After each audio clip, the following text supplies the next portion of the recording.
முதலாவது நாங்கள் கேட்கக்கூடிய துஆ என்பது 3 விதமாக கபூல் செய்யப்படும்.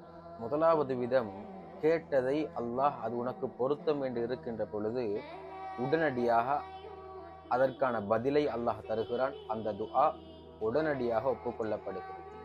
இது ஒரு விதம். இரண்டாவதாக ஒரு முறை இருக்கிறது.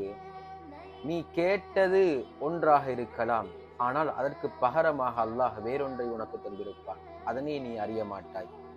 உதாரணமாக, எனக்கு பிள்ளை பாக்கியம் இல்லை, அதை எனக்கு வேண்டும் என்று நீ கேட்டிருப்பாய்.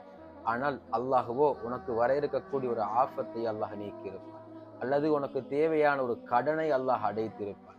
அல்லது உனக்கு தேவையான வேற ஏதாவது ஒரு விஷயத்தை அல்லாஹ் உனக்கு தந்திருப்பான். இப்படி இரண்டாவது முறையாக துஆ கபூல் செய்யும். இன்னும் ஒரு முறை இருக்கிறது. அல்லாஹ் இந்த உலகத்தில் அந்த துஆவை கபூல் செய்ய மாட்டான். நாளை மறுமை நாளையில